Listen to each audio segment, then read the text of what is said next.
इस वीडियो में gravity and motion under gravity यानी गुरुत्व और गुरुत्व के अधीन गति से संबंधित प्रश्न करेंगे। और आपको सारे क्वेश्चन एग्ज़ाम में जो पूछे हुए प्रश्न हैं वो आपको देखने को मिलेंगे। तो चलिए वीडियो को शुरू करते हैं। मुक्त रूप से गिरना केवल संभव है, तो मुक्त रूप से गिरना केवल निर्वात में संभव है। ऑप्शन नंबर डी आपका राइट आंसर हो जाएगा। आगे देखेंगे, गुरुत्व बल के बीच आकर्षण बल द्वारा परिभाषित होता है। तो गुरुत्व बल जो होता है दो द्रव्यमानों के बीच आकर्षण बल द्वारा परिभाषित होता है। तो ऑप्शन नंबर बी आपका राइट आंसर हो जाएगा। न्यूटन के गुरुत्वाकर्षण नियम के अनुसार दो पिंडों के बीच एक आकर्षण बल कार्य करता है, अर्थात गुरुत्व बल वह आकर्षण बल है जिसे पृथ्वी क्या करती है, किसी वस्तु को अपने केंद्र की ओर खींचती है। और इस बल के कारण जो त्वरण उत्पन्न होता है उसे गुरुत्व जनित त्वरण कहते हैं। और जिसकी जो वैल्यू है, जी का जो मान है वो आप ध्यान रखेंगे 9.8 मीटर प्रति सेकंड स्क्वायर होता है। चलिए आगे देखेंगे, वह बिंदु जहाँ एक वस्तु का संपूर्ण भार कार्य करता है उसे क्या कहा जाता है,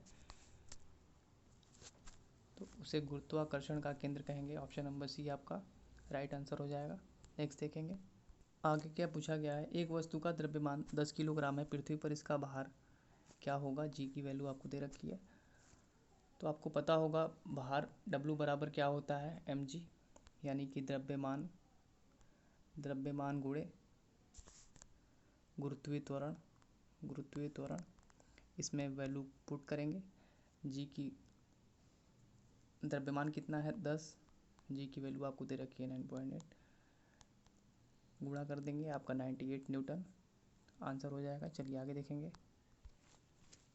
आगे देखेंगे, जी की यूनिट त्वरण की इकाई के समान है, यानी कि दोनों की जो यूनिट है एक समान होती है। तो इसमें से कौन सा आपका राइट आंसर हो जाएगा, आपका राइट आंसर होगा ऑप्शन नंबर सी, मीटर प्रति सेकंड स्क्वायर। गुरुत्वीय त्वरण जी की इकाई और त्वरण की जो यूनिट है वो दोनों समान होती है, इस चीज़ को ध्यान रखेंगे। आगे देखेंगे, धरती की सतह पर मापने पर एक वस्तु का भार 60 न्यूटन है, चंद्रमा की सतह पर इसका भार क्या होगा। तो आपको पता होगा चंद्रमा पर जो गुरुत्वीय त्वरण का मान होता है पृथ्वी पर गुरुत्वीय त्वरण के 1/6 भाग होता है।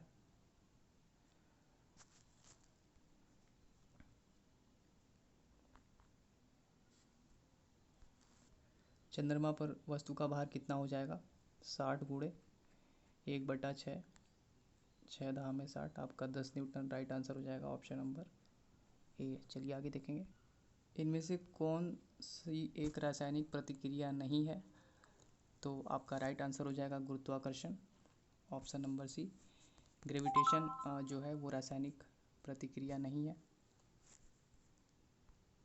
आगे क्या पूछा गया है, पृथ्वी के केंद्र पर एक पिंड का भार होगा। तो पृथ्वी के केंद्र पर गुरुत्वीय त्वरण जो जी होता है वो कितना होता है, 0। तो पृथ्वी के केंद्र पर जो भार होगा W बराबर mg, तो m इंटू 0 यानी कि ये 0 हो जाएगा। तो आपका ऑप्शन नंबर ए राइट हो जाएगा। एक चीज़ ध्यान देंगे, पृथ्वी के केंद्र पर किसी वस्तु का जो भार होगा वो 0 होगा, लेकिन वस्तु का जो द्रव्यमान होगा वो कभी भी 0 नहीं होगा। और ध्रुवों पर जी का मान अधिकतम और विषुवत रेखा पर न्यूनतम होता है, इस चीज़ को आप ध्यान रखेंगे। आगे देखेंगे, चंद्रमा की सतह से लाए गए चट्टान पर क्या असर होगा।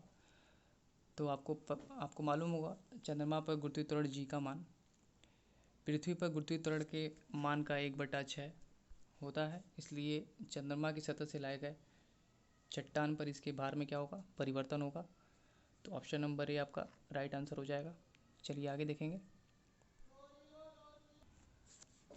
आगे देखेंगे दोस्तों, किसी वस्तु का भार सर्वाधिक होता है, तो आपका राइट आंसर हो जाएगा ऑप्शन नंबर ए, ध्रुवों पर। किसी वस्तु का भार पोल्स पर सर्वाधिक होता है, क्योंकि ध्रुवों पर गुरुत्वीय त्वरण का जो मान होता है वो सर्वाधिक होता है, जबकि विषुवत रेखा पर न्यूनतम होता है, इस चीज़ को ध्यान रखेंगे। पृथ्वी के चारों ओर चंद्रमा की गति किसके कारण होती है, तो आपका राइट आंसर हो जाएगा ऑप्शन नंबर ए, गुरुत्व बल, ये भी क्वेश्चन आपको ग्रुप डी में पूछा गया है। ये पृथ्वी के चारों ओर जो चंद्रमा की गति होती है गुरुत्व बल के कारण होती है।